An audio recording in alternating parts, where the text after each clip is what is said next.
सो hi hello दोस्तों, आज हम लोग पढ़ेंगे अल्कोहल्स।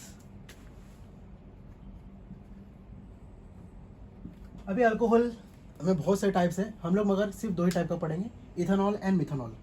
तो इथेनॉल का पहले ब्रेक डाउन देख लेते हैं हम लोग क्या होता है। सो इथेनॉल को ब्रेक डाउन करेंगे। सो अल्कोहल डिहाइड्रोजिनेस एंजाइम से, ठीक है। तो इथेनॉल को अगर हम लोग ब्रेक डाउन करते हैं तो क्या बनेगा, ये एसिटाल्डिहाइड, एसिटाल्डिहाइड, ठीक है। और एसिटाल्डिहाइड को अगर फ्यूचर और आगे अगर तोड़ना है या ब्रेक डाउन करना है तो हम लोग को लगेगा एसिटाल्डिहाइड डिहाइड्रोजिनेस, हाइड्रोजिनेस, ठीक है। तो ये इस तरह से ब्रेक डाउन होता है और ये आगे जाके जब ब्रेक डाउन होगा तो क्या बनेगा, ये कार्बन डाइऑक्साइड प्लस ये बनेगा एसीटेट, एसीटेट बनेगा। और ये आगे ब्रेक डाउन होके बनेगा आपका carbon dioxide and water which gets excreted through urine, which get excreted through your lungs. So excreted through lungs, ठीक है। सो ये इथेनॉल का ब्रेक डाउन है। अब हम लोग मिथेनॉल का ब्रेक डाउन देख लेते हैं। सो मिथेनॉल में क्या होता है, मिथेनॉल में सेम यही अल्कोहल डिहाइड्रोजिनेस लगेगा, इधर पे भी डिहाइड्रोजिनेस, ये बनेगा आपका फोमिक एसिड पर, फोमिक एसिड। तो जब फोमिक एसिड का फॉर्मेशन होगा सो वो क्या बनेगा आपका, जब फोमिक एसिड होगा सो फोमिक एसिड एसिडोसिस कॉज करेगा, एसिडोसिस कॉज करेगा, ठीक है, जिसकी वजह से ऑर्गन फेलियर होना स्टार्ट हो जाएगा, organ failure and finally which will lead to death. तो एक बात ध्यान रखिए हमेशा कि इथेनॉल अगर कोई भी लेता है इंसान इथेनॉल, तो उससे इंसान का डेथ नहीं हो सकता है, ठीक है। हो सकता है ऑफकोर्स एक्सेसिव लेने पे, बट नॉर्मली ड्रिंक करने में इथेनॉल को कभी भी पॉइजनिंग क्रिएट नहीं करेगा। But same case in the methanol, methanol इतना प्रॉब्लमेटिक ये अल्कोहल है ये कि आप लेंगे और सीधा आपको डेथ। अपने बहुत सारे केसेस सुने होंगे कि भाई नकली शराब मिलती है, नकली शराब मिलती है, नकली शराब होने की वजह से मर गया। तो क्या हो जाता है, इथेनॉल में मिथेनॉल को ऐड कर देते हैं क्योंकि because methanol is cheap as compare to ethanol. तो क्या करते हैं, मिथेनॉल को इथेनॉल में ऐड करके उसको फिर दिया जाता है, इसकी वजह से लोगों की डेथ हो जाती है। अगर वो प्योरेस्ट फॉर्म ऑफ इथेनॉल रहेगा तो उसमें कोई प्रॉब्लम नहीं होगा, ठीक है। तो ये आपको समझ में आ गया क्या ये है इसका ब्रेक डाउन और किस तरह से आगे क्या क्या होता है इसमें।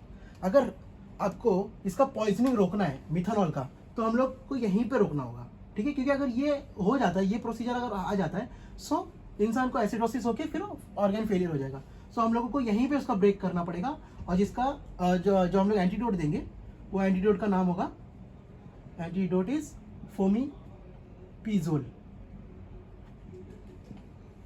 ठीक है। Fomepizole is antidote given for the methanol poisoning.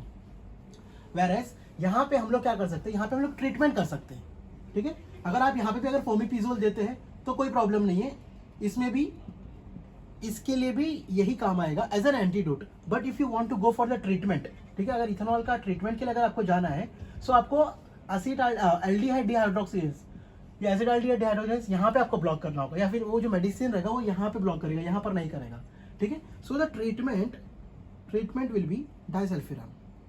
ये ब्रांड, ये तो आपके स्नैप का आपने सुना ही होगा इसके बारे में, डाइसल्फिराम के बारे में, ठीक है। सो डाइसल्फिराम एक ऐसा मेडिकेशन है जो आप देंगे तो यहाँ पर काम करेगा। इसकी वजह से क्या होगा कि एल्डिहाइड एक्यूमुलेशन होने लग जाएगा।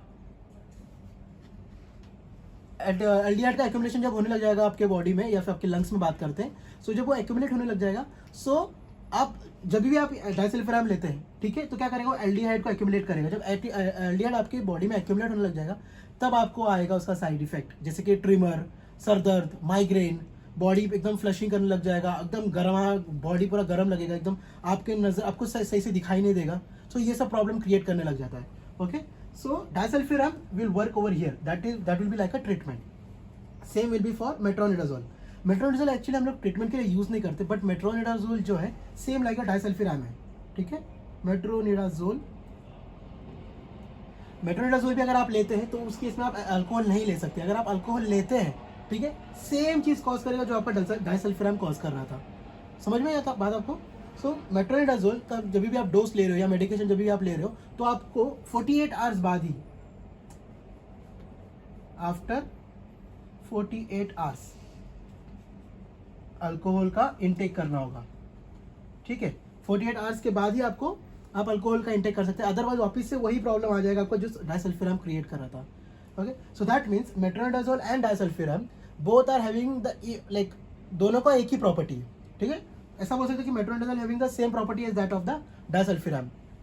ये दोनों भी मेटालिक टेस्ट देंगे।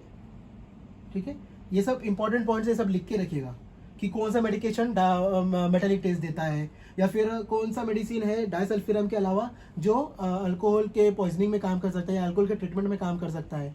ठीक है, सो मेटालिक टेस्ट देगा ये। So metronidazole and disulfiram both will give you metallic test.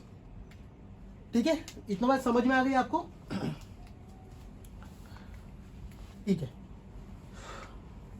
तो अब इतना आपको समझ में आ गया। ठीक है, कि मेट्रोनिडाजोल और डाइसल्फिराम का जो है काम एक जैसा ही रहेगा। अब हम लोग कुछ कुछ वाइटामिन दे सकते हैं ताकि ब्रेन का डैमेज ना हो एक्सेस ऑफ एथेनॉल की वजह से। सो विटामिन B6 दे सकते हैं, B9 दे सकते हैं। Okay, so folic acid and pyridoxine हम लोग दे सकते हैं ताकि टू प्रिवेंट ब्रेन डैमेज। ठीक है, in case of alcohol poisoning. Okay, ये बात समझ में आ गई आपको? ओके, अब अल्कोहल जो है 70% में क्या काम करेगा आपका? एंटीसेप्टिक। अभी तो कोरोना के लिए सबको पता चल गया होगा कि भाई अल्कोहल 70% दो, अल्कोहल 70% दो, अल्कोहल 70% दो। तो अल्कोहल 70% क्या करेगा? एंटीसेप्टिक का काम करेगा। वेयरएज अगर अल्कोहल 50% में है तो ये क्या काम करेगा आपका? एस्ट्रिंजेंट। ठीक है, एस्ट्रिंजेंट का मतलब तो आपको पता ही है, जो आपके पोर्स को छोटा कर दे या फिर आपको ओपन पोर्स को क्लोज कर देता है जो। ओके, सो 70% में एंटीसेप्टिक एंड 50% में आपका ये हो जाता है एस्ट्रिंजेंट की तरह काम करता है आपका। तो अभी हम लोग इंपॉर्टेंट पॉइंट्स लिख लेते हैं कि इसमें क्या क्या इंपॉर्टेंट पॉइंट हम लोगों ने पढ़ा है। तो सबसे पहले कि इथेनॉल से एसिडाल्डिहाइड कौन सा एंजाइम बनाएगा? That will be your alcohol dehydrogenase. और एसिटाल्डिहाइड से अगर आगे जाना एसिटेट बनने के लिए एसिटेट डिहाइड्रोक्सीजनेस यूज होता है। वेयरएज मिथेनॉल में मिथेनॉल से फॉर्मिक एसिड बनने के लिए क्या लगता है? अल्कोहल डिहाइड्रोजिनेस, और उसके अंदर वो एसिडोसिस क्रिएट करता है। तो आपको एक एक चीज इसमें पढ़ना जरूरी है। छोटा है बट इंपॉर्टेंट है। ठीक है, इसमें कुछ ज्यादा याद रखने के लिए है नहीं, बट एक एक चीज जो है इसमें बहुत इंपॉर्टेंट है। ओके, सो मेट्रोनिडाजोल के बारे में पढ़ लिया हमने, डाइसल्फिराम के बारे में पढ़ लिया हम लोग ने, कौन सा विटामिन बी इंपॉर्टेंट है ये भी हम लोगों ने पढ़ लिया है, और 70% में अल्कोहल क्या काम करता है, 50% में क्या काम करता है।